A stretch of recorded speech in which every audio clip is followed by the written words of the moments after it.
We still do 7 NUFC Matters show a week for free. But if you want to help support NUFC Matters, then there are a few ways of doing it. Hit the like button on each live broadcast and video. This helps the channel grow. Hit the subscribe button and select the all notifications bell so you don't miss a single show. If you want to help us financially, then you can join the channel using this button with the membership starting at $1.99 a month. Or you can drop us a donation in the chat using a super sticker. We're also looking for sponsors.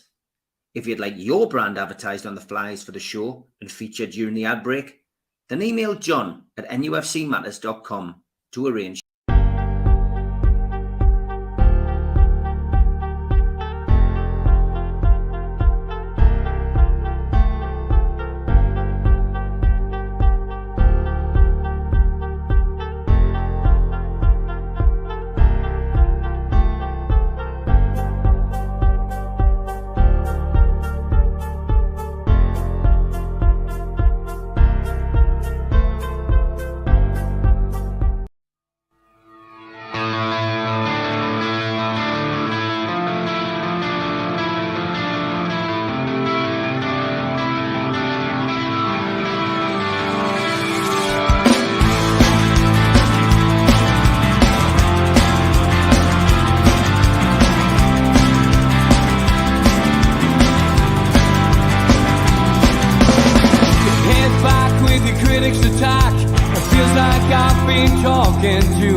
Good evening, welcome to NUFC Matters, the Premier League show with me, Steve Wright, and it's welcome back to Melly. How are you?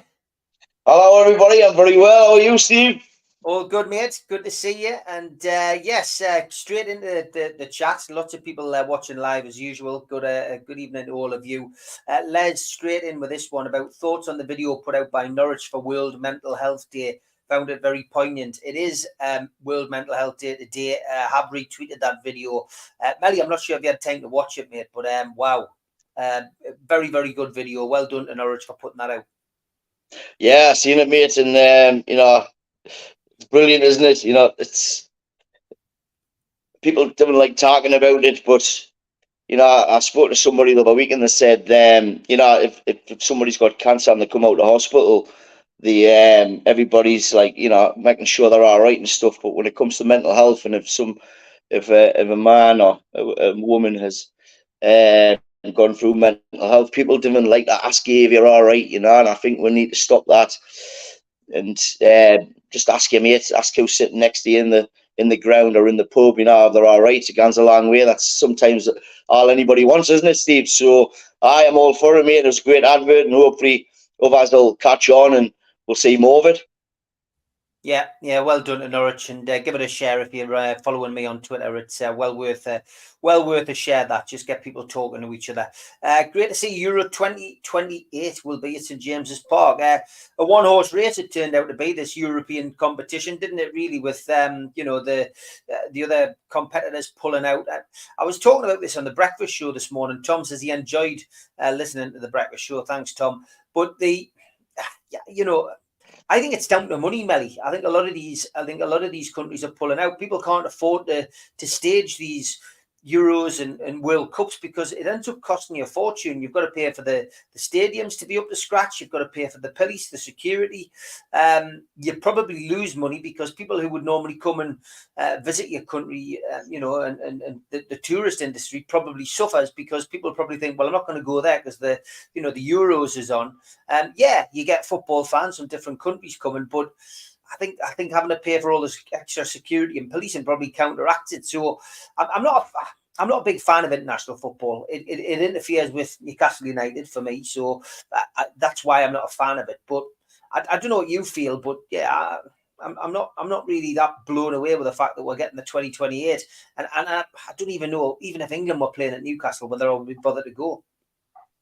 I think, mate, if you speak to, if you did a poll on and say 100 people and ask the honest truth that I'd say that they're not interested unless like England get to the quarterfinals or the semi-finals of a competition. You know, prior to that, unless you're in Club Wembley and you follow England home and away, most people aren't interested in it. Let's be honest. And more so, you know, when the management are picking players who are not performing for that club and not even playing for that club, but they're still getting into England, and it's just making a mockery of it, you know. For instance, Newcastle with Longstaff and that, you know, they should be given a chance to get in the England squad because they're performing for their club. And it just, you know, people lose interest in it.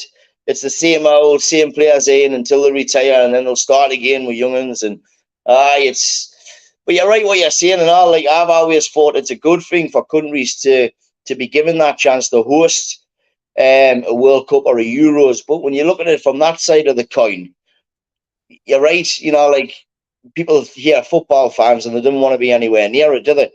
Whereas I've always thought of it like it'll do wonders for that country.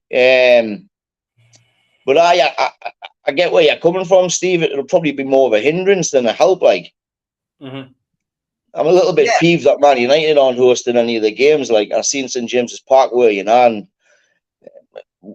Judy Wright as well, mate. I'm not saying that he didn't deserve to get it, like, but when you're from this area and you see that, you know, your local ground's hosting it, but the team that you support aren't, and it's always been like United have always held them, and they're trying to say that they're not sure about redevelopment plans and stuff, but it's not, you know, like, it's because the rain's leaking in, and everything's gone wrong with a stadium that, you know, they're just not willing to put Old Trafford on the list, which is a sad day. Like, it doesn't matter who you support. Old Trafford's like an ultimate ground. I'm sure every away fan who's watching will agree that, you know, they enjoy coming to Old Trafford. It's a good ground, you know. It's got everything that you want. It's big enough. So I am sad on that, and I'm pleased England's getting the Euros. You know, like, they've been trying to get the last few, and then they've been knocked back through money. You know. And so they're finally getting one, and my country's already set up for it. So bring it on, mate. I look forward to it. I'll definitely go to Newcastle if England's playing, like, 100%. I'm the opposite to you. I'll go and watch them, and I'm sure hundreds of thousands of others will be applying for the tickets as well. But like you say, it's each to their own, isn't it? Some will love it, some will not.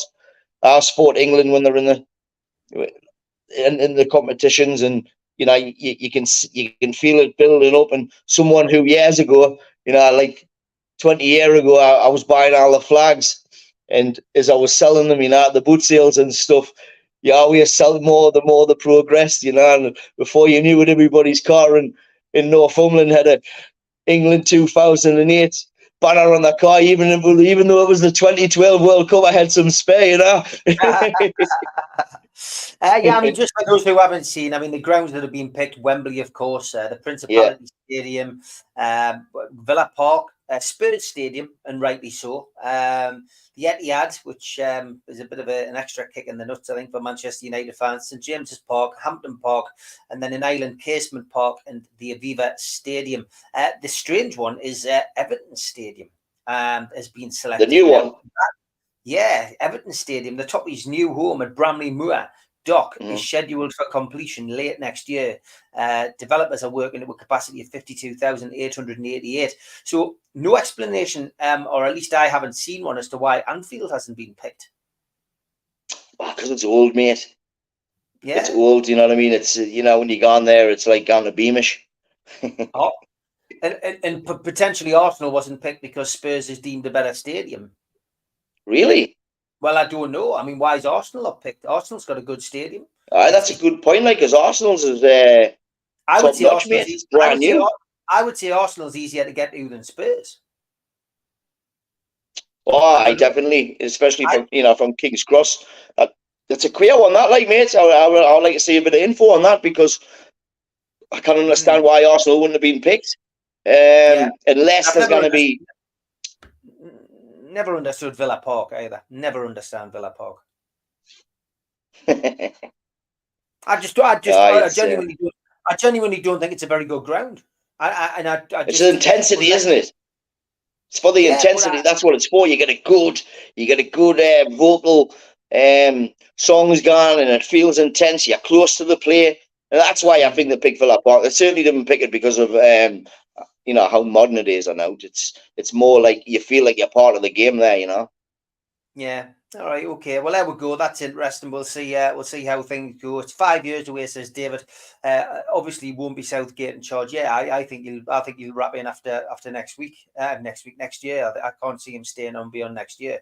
The only good thing about the international break, we can get players back from injury. Yeah, Gary, that's a good point. Willock is back in training, light training, of course. Botman, we hope, will be okay. Joe Linton, we hope, will be okay. Isaac now returned from international football, so again, another one who we hope will be all right as well. And hopefully it'll encourage the ground expansion. Yeah, JB, that's a good point. Newcastle obviously have got planning, planning ground expansion anyway, which would be great. Tom, I'm with you. Get rid of international football. It is an absolute nightmare. And yeah, we did host, but it wasn't our year, was it? Was that not something to do with Ukraine? Is that the reason we staged some games? I think it was, and I think this is our official attempt at putting things up. But yeah. Look, a lot of Newcastle fans who watch this show have been asking about you, Melly. There's been lots of questions in the chat asking if you're all right. A lot of people, believe it or not. There's a couple of questions, and I don't really I don't like to turn this into a Man United chat, but I've got to ask you. I'll ask you Tom Dixon's question first. He says, "What do you think of a Nana?" I've said I'd rather have a banana than a Nana. I've got to be honest on this show, Melly, because I think he's absolutely ranked useless. I don't know why on earth you'd get rid of De Gea and replace him with somebody who just he looks like Mike Cooper for me. He's absolutely clueless. Every goal that you seem to concede, I don't know why they bought him. I don't know what you're seeing him. I mean, you might have a completely different view on this because you watch him every week. But the highlights that I see of Onana, I just think he's useless. He's not doing himself any favours, but he's bedding in. He's come to the Premier League. It's the fastest league in the world. We bought him because of his distribution, and there's nobody can argue. His distribution is on par with the likes of Edison at City. He's fantastic at finding long balls over the top, and he is quite confident at the back. He's got to bed in, mate. He's making silly mistakes, and he needs to. Peter Schmeichel says he's been having words with him. He needs to put that at the back of his head and forget about it and move on. Otherwise, it'll end up with a long tenure at United. I think Ten Hag would do himself a favour by bringing in this new keeper that we've bought for a little bit of competition and show him that he can be dropped. So, it's going to bring out the best in no matter what player in position that is. Like I've said the same about Rashford. Drop him, bring in Garnacho for a few games. I mean, they took Rashford off on Saturday there and Garnacho come on and he made all the difference. If you're old Marcus Rashford, you've got to be thinking, geez, I'm going to have to up my game here. And it's the same with Onana. But if you're first on the team sheet and you're not going to get dropped, at the same time, you don't want to drop him and rock his confidence, but he's a very confident guy. He speaks confidently in front of cameras and he never shies away from his mistakes. So he's got that in his locker. So I think once he gets that right, mate, and he learns how to dive, it'll be a kind of keeper. Learns how to dive. That should be a basic with a goalkeeper. I think you've signed an absolute nightmare of a keeper there. I mean, well, everybody thinks the same. To be fair, Steve, everybody's on the same kind of thing. What you are, But I'd like to give the guy a chance. I'm not one that'll. He's had a few bad games, and that's it. He's rubbish. He was in the Champions League final last year, went to Milan. He's had a good career. He comes from a good yard, so let's give him a chance. Let's give him a chance to bed in. There's plenty of us on that team where I'd rather see them, dropped instantly rather than Onana. I think give him a bit of competition, but keep at him, stick at him. David De Gea was the same, mate. And you're saying we got rid of De Gea, but mate, we potentially lost the final because of De Gea. We lost lots of points because of De Gea in the end. He's been absolutely fantastic for it, and I'm not taking away from him. Dave saves, he's been brilliant. But, I don't know, it was just getting too much, and the contract was in his head. He was wanting so much. United were offering this much. I don't know what it was, but he was making a lot of mistakes at the end. So, I think they made the right choice bringing in a new keeper.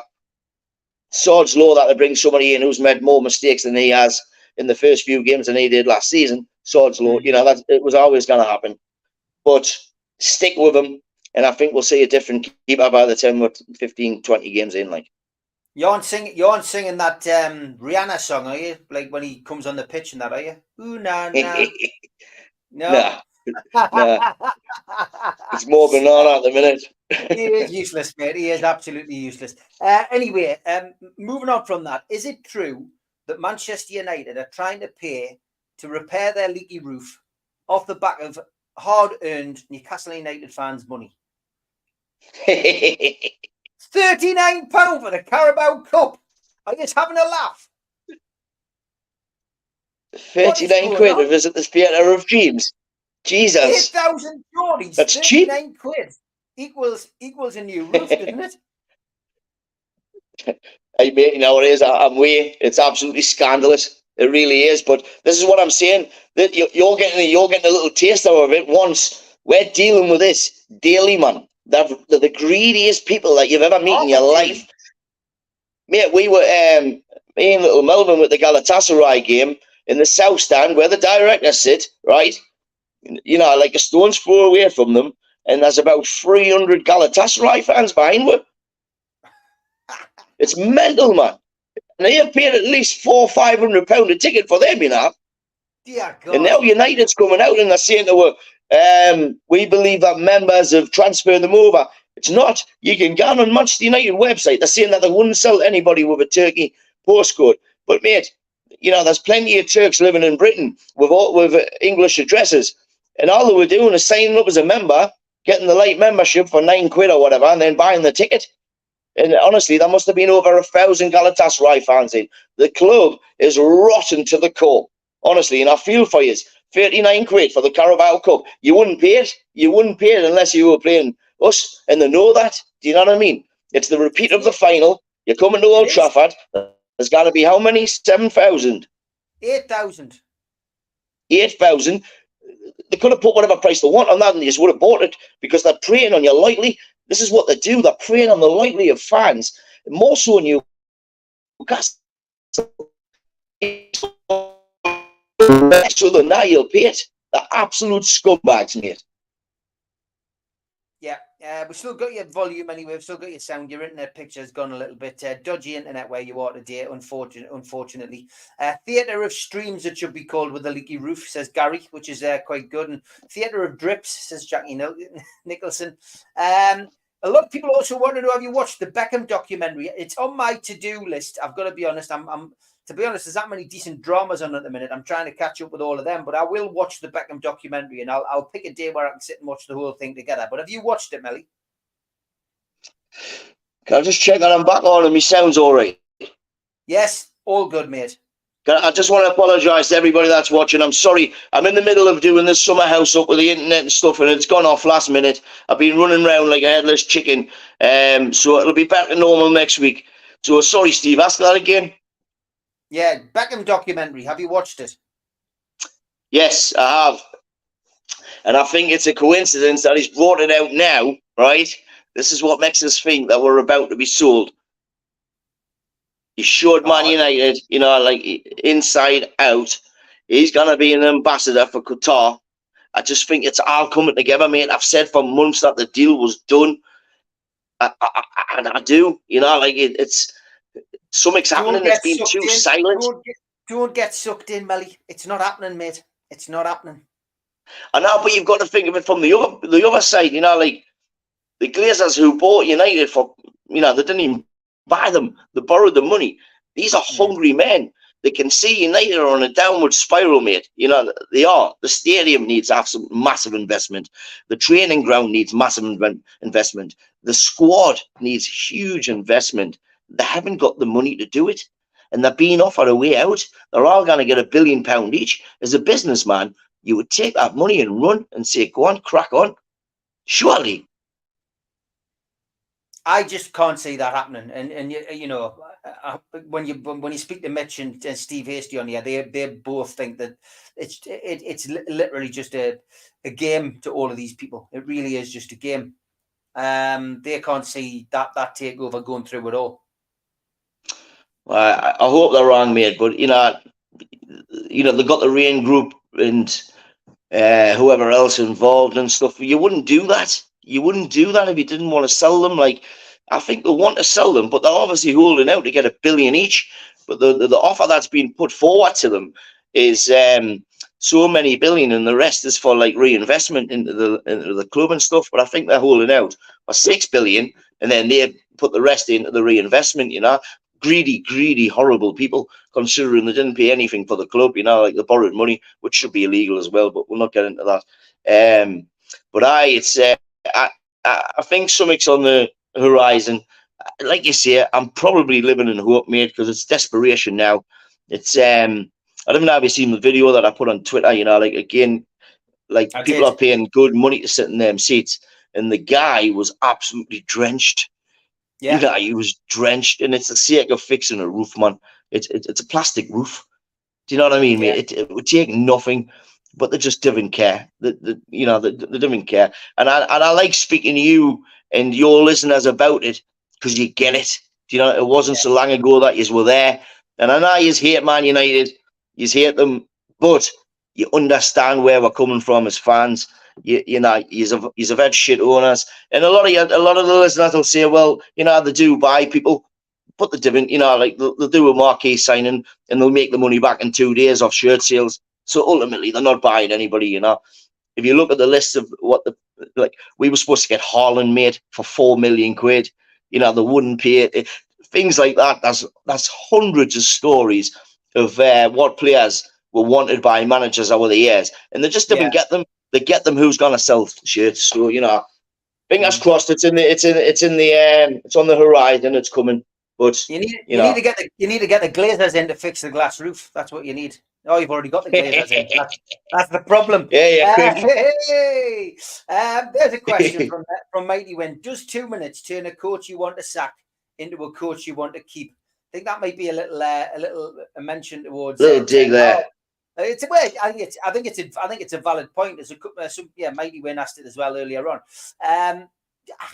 Because he's not had the best of luck, has he? Really, he's everything that could go wrong against Ten Hag seems to be going wrong against him. Players getting into bother, off the pitch, falling out with players, and not being able to play them, and then the team not playing to the best of their ability. Casemiro getting sent off again, results not going the way you would want them to go, and then the two players who pull you out of the mire are two players you wouldn't even have anywhere near the team a few weeks ago. Maguire and McTominay. McTominay scoring 2 great goals in Fergie time. Obviously in honour of Kath Ferguson, who passed away. Does 2 minutes turn you into a coach that you want to keep? Well, personally, and probably on behalf of 90% of United fans, match-going fans, the Mighty Win. Good question, mate. But no, mate, we've got the utmost confidence in Eric Ten Hag, and we'll back him completely. We know what he's managing under. He's not managing under a free rein. Like he's got players there who are being bought for him. Yes, a couple of them are his, Martinez and Anthony. But no, it was quite funny actually, because the Brentford fans are singing on Saturday, "You're getting sacked in the morning, and it was like United thought, nah, we're not having that, and boom, 2 goals off the trot, But there's no way you can, he won a final last year, got to the final in the FA Cup, went out unfortunately due to the silly human error in the Europa League, and finished 3rd in the league. How can you sack a manager who's done that? You're saying about, like the Sancho and stuff. This man's had so much to deal with. He's had the personality of Ronaldo. He's had these players who, if they don't get their own way, they're running to the agents to release stories about what's happening in the dressing room. He's got to do it so. He gives Sancho 3 months off, man, to try and sort his head out. And then he comes back and repairs him with that. If you're any other kind of player and you're a decent player, you're thinking, no, hold on, look, I'm sorry about that. And I'm going to put extra hours in training because I'm making £250,000 a week, what people will make in 20 years. And I'm going to knuckle down and get my head down, and I'm going to come back and I'm going to be a better player for you. That's what you say to your manager. He is your manager. But they didn't. And it's the same across, like, a lot of teams, they get dropped. And it's very rare that Ten Hag actually says anything about the players in the media. But he did with Sancho, and he went the total opposite way. This man's supposed to be sitting up playing FIFA 23, 24 till 3 o'clock in the morning, turning up late for training, and then not performing. So what do you do with somebody like that? Oh, it's all right. Just keep doing what you're doing. Yeah, He's doing everything right, mate. Mm-hmm. Yeah, I would agree. Look, it's a fair point, and we've spoken about it on here about players' wages and managers' wages, and how can a player respect a manager? Some of these managers have done nothing over their career as well, and you're always going to have this like tete-a-tete between them. But I think he's right with the Sancho thing. I've got to be honest, as a neutral in this situation, I think he's done the right thing. I just hate the way that agents and players end up playing it out over social media just to rock the boat, and it makes his job even more difficult, because the media are obviously going to ask him questions about it. I think the sooner he leaves, the better, really, for Manchester United. And it looks like January might be the time to do that. I think maybe they will get rid of him. Do you think he's been in some good clubs, Steve? Do you think the off the field shenanigans have had an effect on the pitch? Well, of course they will have, won't they? No club can cope. No club can cope with that because it rocks what's happening in the dressing room. That's as simple as that, really. Huge. It's massively affecting United off the pitch. On the pitch, there's fights and the arguments in the dressing rooms, and you can see it. But what I will say is we're so close. We are so close to clicking, right? We're not far away. We have been lucky. I'm not going to take that away from you. We maybe shouldn't even have any points on the board before Saturday because we were lucky in our win, and we were lucky against Nottingham Forest and against Wolves at the beginning of the season. But they're playing good football. It's just there's something's missing somewhere, and I think it's what the guy has just said there. You took his name off, so sorry, I've missed that. But I think that's what it is. It's the shenanigans off the pitch, and I think once they sort that out, because obviously you've had Maguire have the captaincy took off him, dropped from the squad completely. You've got Sancho. These players might have a lot of friends in that dressing room, and they might feel a little bit ill feelings towards the manager because of that. It could be that. It could be what's gone on with the sale. It could be anything. Do you know what I mean? And it's showing on the pitch. It's showing on the pitch lately that the confidence isn't high. But once they click and once the confidence up, they're going to be a force to be reckoned with. And I'm not just saying that because I'm a Man United fan, because I've seen some absolutely dire, like individual performances, should I say. And I've been the first one to call them out, because I think it's shocking how you can live 10 minutes away from the ground while others, people are going to love what I'm going to say here, but 30-40%, maybe even more, are traveling 7-8 hours more to the game, showing they're likely, and spending the hard-earned cash to come watch it, and then they can't be asked to track a ball back after they lose it. It's just one, but I think they need to stick with Eric Ten Hag. Stick with him. He isn't a fraud. He's not a fraud. He knows what he's doing, and he requires a certain performance. In their faces. They can't do it, and they're not out of it, mate. So, to answer his question, mate, yes, it is. It's affecting them massively, but I hope they're coming out the other side. And the start was with Sancho, and obviously Maguire getting back in the last couple of games. He's done well. He's never put a foot wrong, so I'm pleased for him. Yep, old mantelpiece heads back in the team. Blue Rhythm Boy says, are Arsenal seriously contenders for the title after beating Man City? Interesting league table going into this second international break, Melly. Tottenham top on 20 points, just behind them on goal difference, Arsenal. Man City, who everyone says are finished now after 3 defeats. Believe that at your peril. They're 2 points off the top, sitting in third place. Liverpool in fourth in the other Champions League spot with 17 points. And Aston Villa 16 points in fifth. And then 6th, 7th and 8th, you've got Brighton, West Ham and Newcastle. Manchester United. I knew you were going to go to 8th. I knew you Manchester were going United. to get it. I'll say Palace are 9th, and then Manchester United and Chelsea 10th and 11th. So you're exactly mid-table. But let's face it, as I've always said, nobody wins anything in October. No. But the question is, are Arsenal title contenders? I'm going to chuck Spurs in. Are Arsenal and Spurs serious title contenders this season? I think Arsenal look stronger. And I would agree with Gary V there. He says, I think Arsenal are stronger this season. I think Arsenal are stronger. I think, though, they're always the bridesmaid, never the bride. I don't think Arsenal will win the league. I think Man City will win the league still. I've got no doubt in my mind that Pep will turn it round and they will go on a long run. They'll get firing on all cylinders with De Bruyne back and Rodri back. And I don't see any team topping Man City again this year. That's my thoughts. And I'm more concerned about what Newcastle do. I want Newcastle to be in the top 4 again. That's got to be where Newcastle finish. It's going to be a hard ask this season with Champions League football. So yeah, title contenders, Melly. Arsenal, Tottenham. Is it going to go to North London this year? No, I don't think so. I hate to say it, but I think, like you say, rule City out of your peril, because when they always seem to lose a few games in the season. But then they hit the run form and then they're away again. Yeah, they always do. Liverpool, are they firing on all cylinders? I think Liverpool have recruited well. So Bosley, Liverpool have Newcastle, they surprised me. I didn't think they were going to have a very good season, but they've done all right.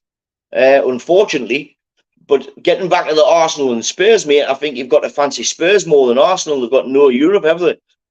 All they've got, and they're out of the League Cup, obviously. So they've literally got the League and the FA Cup. They can rest their players. They can have fully fit players, and they're playing well. They're playing well. The Kane's gone, but the team seem to be prospering without him, and they've got 11 individual players now instead of one superstar winning games for them, and the spotlight being on him. And they're all grabbing that, and every player is doing fairly well. So I think you've got to fancy Spurs because come January, February, when everybody's in that top 8, let's say, majority of them will probably be playing Europe as well in the League Cup, the FA Cup, and the League. Spurs are just literally focusing on they'll never have to play 2 games in a week because the FA Cup takes over from the Premier League on a weekend, doesn't it? So it's only going to be 1 game a week. So you've got to fancy them. Arsenal, mate. I just don't know. My feelings with Arsenal. I just seem to think that they're really lucky. And this 1-0 to the Arsenal, it rings bells because that's what they do. They get 1-0s, they sneak 1-0s, and I wouldn't like to see them, up there. I'd rather Spurs. If it was going to be a North London squad, I'd rather it be Spurs. But I think you kind of look past City. It would be nice if it was City. I'm saying nice. I'm being realistic. City, United, Newcastle, and Spurs, top 4. Interesting. Yeah, it's going to be an interesting season. You said on this show at the start of the season, this is going to be the best Premier League season of all time. This would be the one, and so far so good because it's lived up to its reputation. I like Spurs, and I think Postecoglou, who I predicted would probably be the first man to be sacked. What do I know? Really has got it easy this season because, as you say, they've only got the FA Cup and the league now to concentrate on. But he's come in and he's very like Jose Mourinho was, very like Klopp was. He's like everybody's favourite second manager. People like him. He's got this laid back attitude, etc. I'll be interested to see what Postecoglou's like when he's under pressure. That'll be when you can really test him and see what he's like. But at the moment, Spurs are doing all right. And the two Arsenal, when you think about it, the two teams, West Ham and Spurs, who sold the £100 million men, got rid of Declan Rice and got rid of Harry Kane. They're both doing all right. West Ham have done okay as well. They've had a good start to the season. Aye, it's just goes to show you, doesn't it? Get rid of these superstars, and when Newcastle's a prime example of that, mate. You can't tell me one player on that Newcastle team who's like the best. You've got 11 individuals, and which is why you're doing so well because not only have you got a manager who gets that as well and wants that, you haven't got a superstar. You haven't got like the Shearer that you had or whatever, you've got 11 individual players, and then even those on the bench, they're coming on, mate, and they're like smiling, and, like high-fiving, and they're not sulking on the bench. They're wanting the team to do well, and that match against PSG is going to get down in history. It's probably one of the best. Let's get on to the Champions League once we've had an ad break. We're just over halfway through the show. Your internet's gone a little bit ropey, so I'll give it time to settle down again, and I'll hit the ads. Sorry about this. All our sponsors, Skips and Bins, telephone 0800 25 45 25 3, email inquiries at skipsandbins.com, website www.skipsandbins.com, easy contract free and pay-as-you-go waste collection. A big thanks to Mr. Vicky's Sauces, handmade in Cumbria.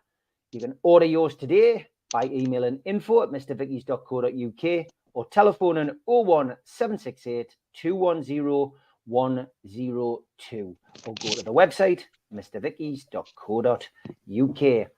A big thanks as well to United Group Travel. They are a UK coach holiday firm based in Morpeth. For just £30 deposit, you can book a trip across the UK. There are no strangers on their buses, just friends you haven't met yet. They're taking bookings now for 2024 tours, and you can call them on 01670 632 460 or mobile 0791 666 4174 or 07957 141 654. Big thanks to Media Arts for all the help with the video side of things. And a big thanks as well to New Workwear. You can find them at newworkwear.com. Please subscribe to the channel.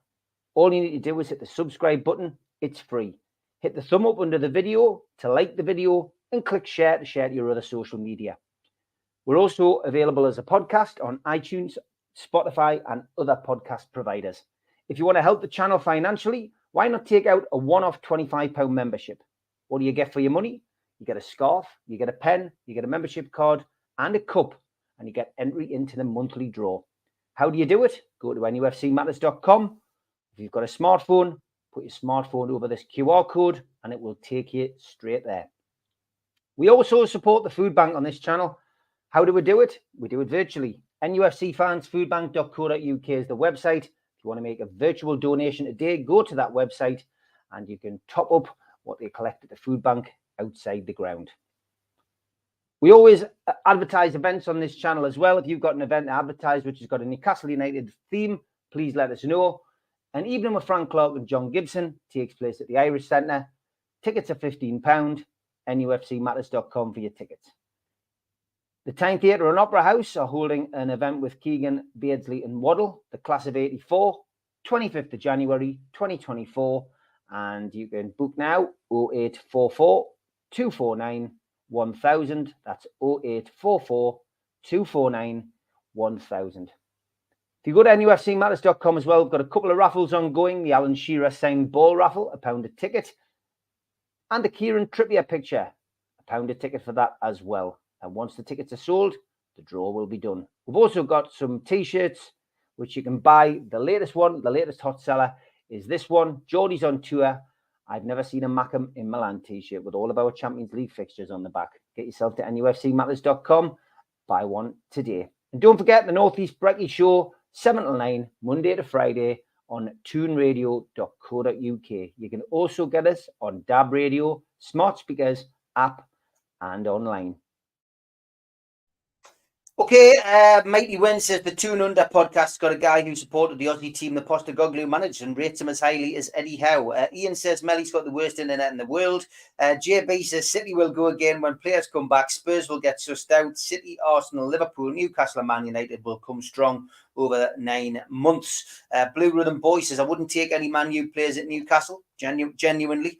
And Derek says it's not 11 individuals at the Tune Melly. We've got a team. We are united. You talk about the PSG game, and that, for us, what I laughed at was the media coverage, Melly. Before the game, PSG were one of the best teams in the world. Newcastle are in the group of death. Mbappe is going to beat us on his own. And after the game, it was all about how badly PSG had played. They're not what they were. They play in a tin pot league. Mbappe is not the player he was. I'm not being funny. Like they hate giving Geordies credit for winning a game. Newcastle won the game fair and square, put in a performance of their life in between two really tough Premier League games in a time when we're looking and going, and the Carabao Cup game against Man City, which we won. All of those particular games were being tested this season. Our squad's being tested, and I think we've proved now we've got a strong squad. Lascelles has come in when everyone thought when Botman was going to be injured, we'd be struggling.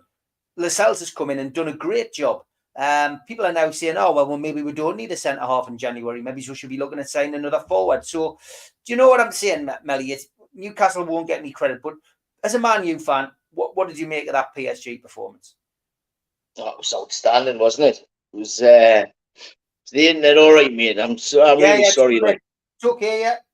Aye. Be back normal next week, I promise. But mate, it was absolutely outstanding. It was like, it was everything that I expected it to be. I did say on this program as well, like everybody's calling it the group of death.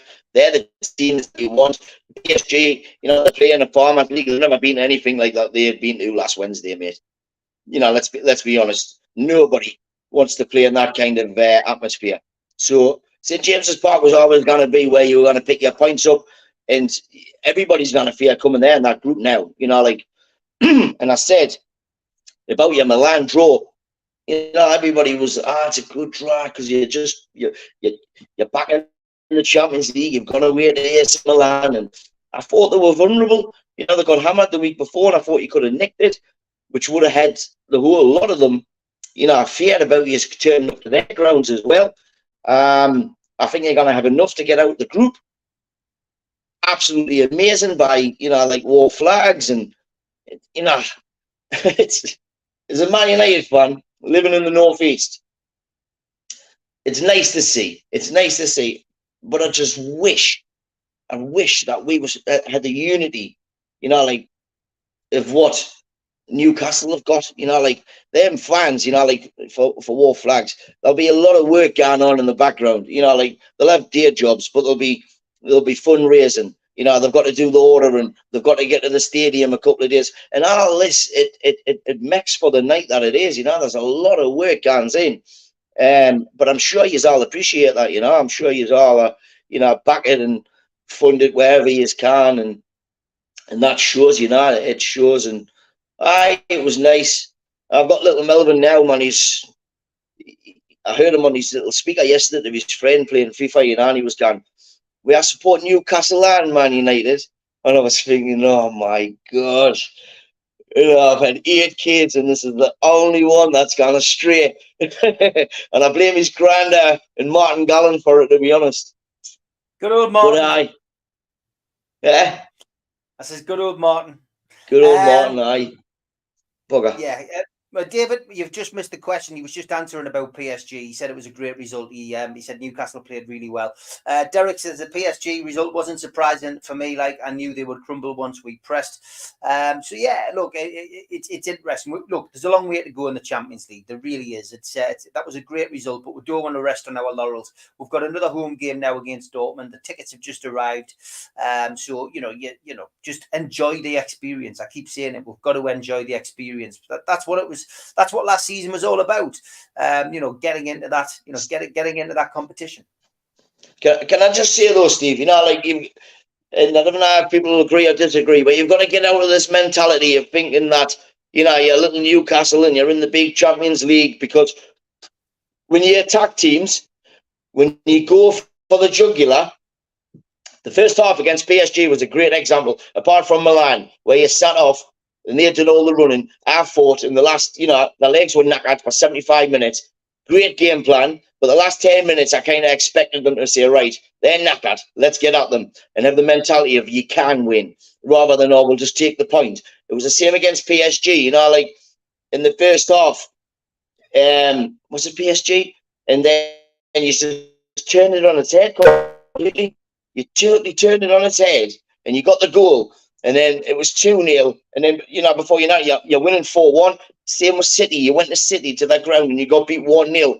Is that thinking that you aren't capable of beating them? Because you are. Why can you not just go into that game like City go into the games and thinking, well, we're going to win, rather than going into the games and thinking, well, we'll sit back, we'll maybe park the bus a bit and soak the pressure and counter attack, or if you get into it, where if Newcastle change their mentality of like, well, we can win and we will win, then there's not many teams will come to St James's Park and leave with points, mate. There's not like it's two big wins in the last couple of weeks though. Beating Man City in the Carabao Cup was a deserved win. Newcastle did go with a different game plan and they beat them 1-0. Newcastle made 10 changes. City made 8 changes. And, it was a battle of two good teams and Newcastle edged it 1-0. They then beat PSG comprehensively, with a good performance. And bearing in mind, by the time we played PSG, injuries had hit home, and we were struggling we were struggling without, we had no Sven Botman, who we rely on. He's our main centre half. We're struggling with injuries with Callum Wilson, with Joe Linton.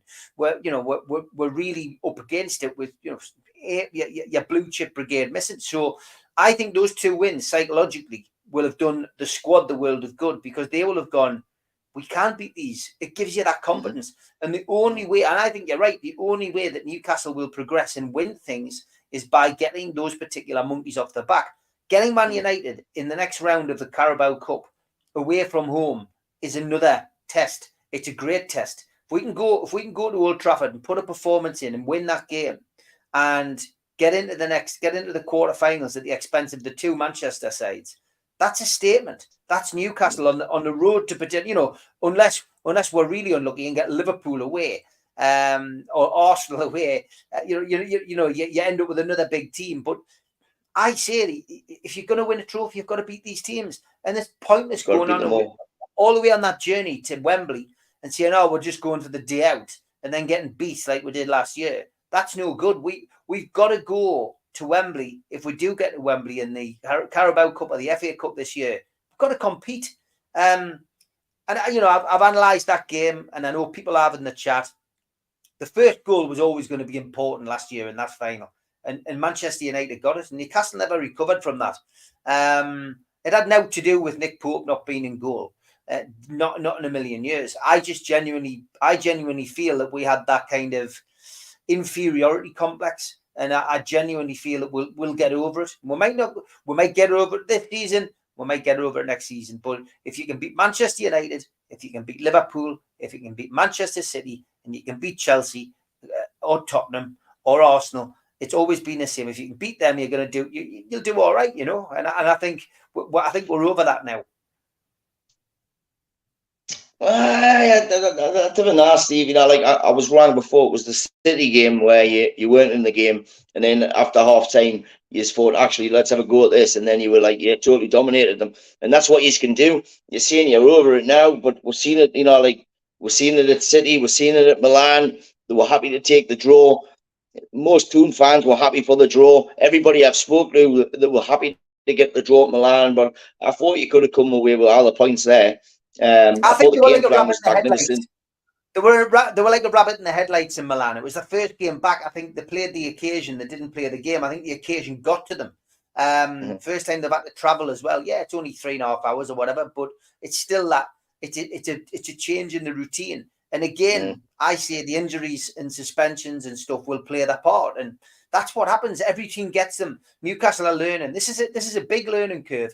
No team really goes into European competition for the first time in that period, especially the Champions League, first time in 21 years, and it's the first time in Europe in 8, 9, 10 years, and it takes, you've got to adapt to it. So this season, if Newcastle finish 7th or 8th and get a good run in the cups, yes, to a fan and probably to the owners, it's going to feel disappointing, but it's probably on average what everybody else does when they're in that position, with the exception of the big teams, Man United, Liverpool, Arsenal, etc., who've done it for years. If